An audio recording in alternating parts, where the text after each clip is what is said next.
We found our dream home. It's right there behind me, and it's beautiful. It needs a lot of work, but that's the exciting part because I love transforming spaces, and I've done this several times throughout my career, but never on a house that I thought was my forever home. And it shifts things. It changes the way you think about things, how you make decisions. There's a lot more weight to it when you feel like this could be something that you are living in for the rest of your life. Which is also why this is the perfect opportunity to start my YouTube journey, because I'm going to take you guys along for the ride. The decisions, the indecision, the dreams and visions and how they shift and change over time. We have decided to be really slow and methodical with this renovation, which means that planning and designing and all of the work that goes into the before of the renovation is something that we're going to take a long time doing. We also have a 14-month-old and we're hoping to get pregnant again. So that definitely plays into how we tackle this renovation. I'm usually very hands-on. I've had to learn how to step back or plan appropriately because you only get very limited amount of time to work on something. So what I think I want to do is I want to bring you guys into the property, the way that we saw the property, and start to talk about some of the things that we really loved right off the bat, and some of the things that we saw as we walked around that were definitely red flags that we knew we would have to work on. That's interesting. And would be issues down the road. So let's go for a little walk. Okay, so this is the driveway that you use to access the house.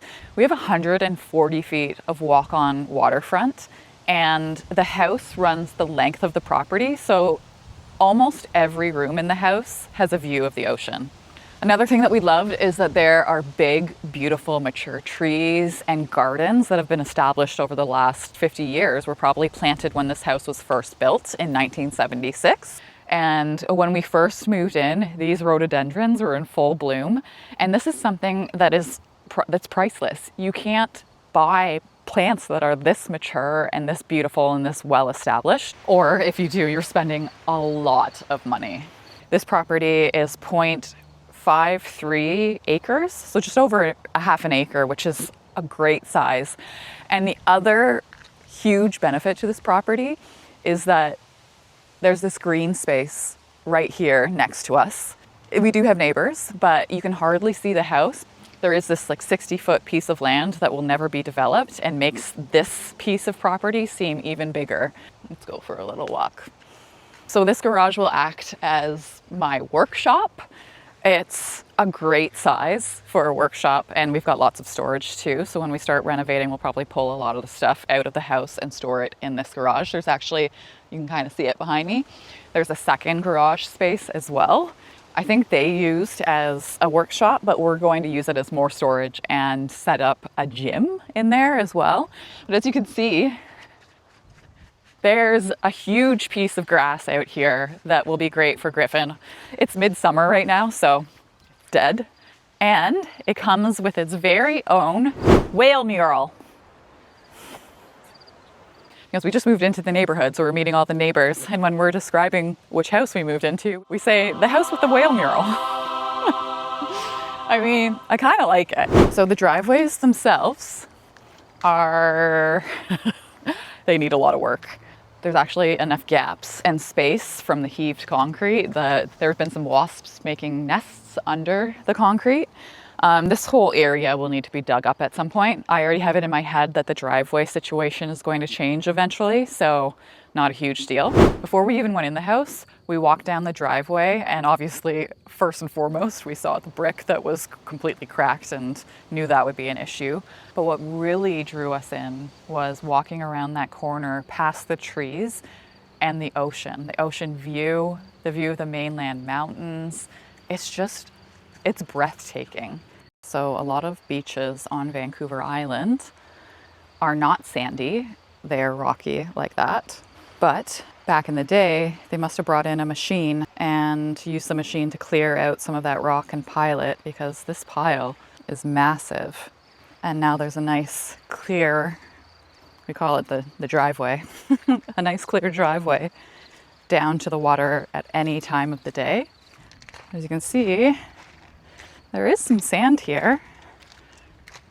We call this little sandy patch Griffin's Beach because we bring him down here. And there's the house in all of its glory.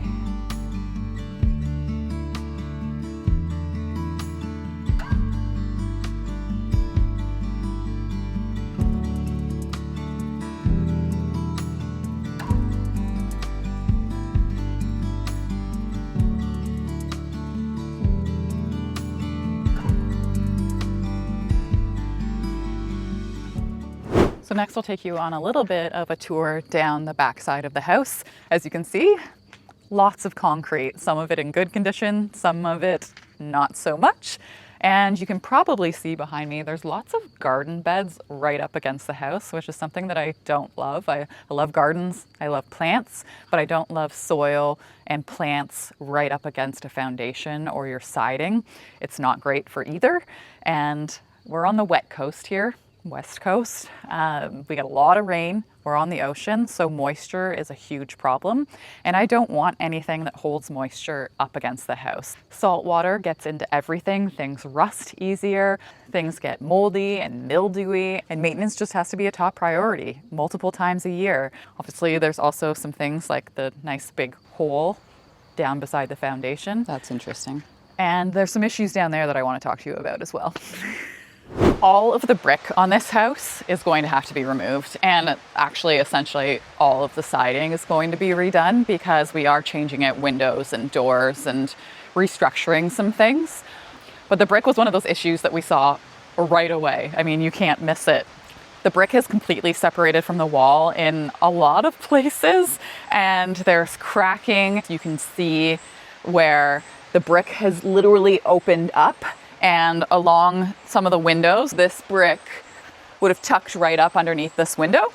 There's about a 4-finger gap now, and this is actually really dangerous, and I don't want to have Griffin out here. Not that it's going to happen, but I don't think there's any brick ties on this brick either, because I can essentially just grab, can you see that moving? I'm moving this whole wall. And that's terrifying because this is so heavy. I mean, it'll make taking it down really easy, but sometimes we have Griffin walking along here. Just not gonna have him out here anymore until we take care of this. You can also see that there is no protection behind this brick for the exterior wall. I don't think there's any house wrap. I think they've tried to caulk some of the areas to stop some of the damage from happening, but as you can see, this is wide open. I'm thinking once we pull this off, we're going to be opening another can of worms because who knows what kind of rotting and decay and settling and foundation problems we'll uncover, especially because there's concrete running along this whole foundation until the end. And you can see where the cinder block foundation is deteriorating, which is also going to have to be dealt with. I don't know what we're gonna have to do, but we're probably gonna have to break up some of this concrete, dig down, expose the foundation, and go from there. But first and foremost, dealing with this. And I'm not gonna do that anymore because it's probably not helping.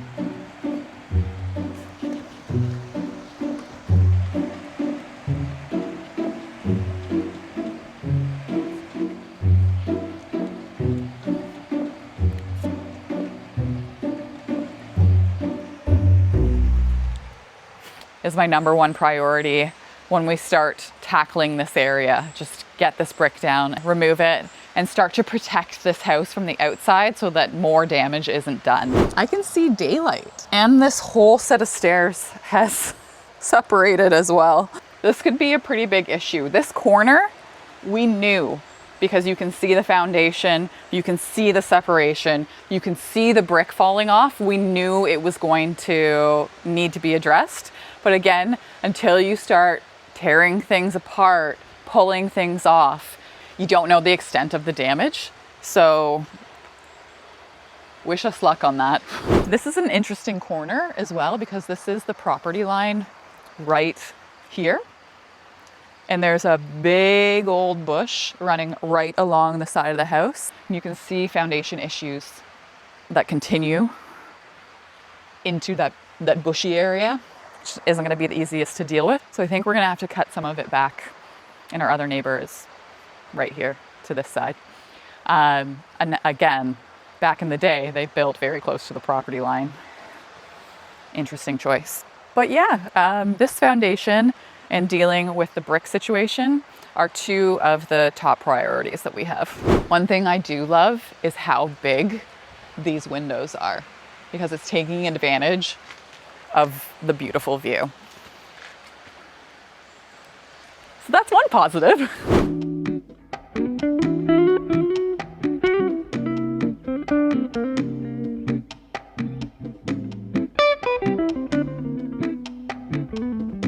So this is the front of the house, but we hardly ever come out here. And there's so much space out here, but we have the backyard with the ocean. The driveway is on the far side of the property, and then you pass by the front door and then you come to here.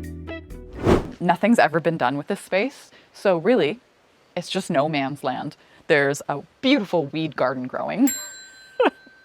And other than coming out here to store a couple things and to use this space for our garbage and our recycling, we don't come out here. So another thing to add to the list of what are we going to do with this? Another thing that I think scared potential buyers away from this property is that the way that it's laid out is a head scratcher. It makes you think, what were they thinking when they were designing and building this space? Because even where the garages are placed and where the front door is placed and how the kitchen is laid out and where it's placed in the house, there's just a lot of things that make you wonder what they were thinking and what their vision was. Because in terms of what we think, when we walked through the house and when we started to plan out how this house would work and function, there are a lot of problems with the layout. There's a lot of unused space. And the other thing that there's a lot of is there's a lot of potential. And where other buyers would have walked away because they just couldn't envision it, I love this kind of challenge. And I actually really believe that we are going to make this house spectacular. And it's going to take a lot of thought, some head scratching, which we've already done, and just starting to learn how this property functions, where the light hits certain times of day, living in it throughout the seasons. I'm just so excited to bring out the potential that it has and to make it what I envision. And that's the thing, is that I don't see the end goal right now. I don't know how the final design will end up, how we're going to fix some of these potential problems, but I know that we will. The first thing you have to do is start. You buy the property. We did that. And now we're living in it and learning about the property, learning about how the property functions, learning about the things that we don't like about the property. And we've already changed our minds so many times in terms of how we thought we would want this house to function and how we would want the renovation to look. So there's no point even saying what we're going to do because it's going to change tomorrow and tonight and the next day. But I am so excited for the potential that this house has, because it has so much potential. And I love that we were both brave enough to take this on, because it's amazing. It's amazing.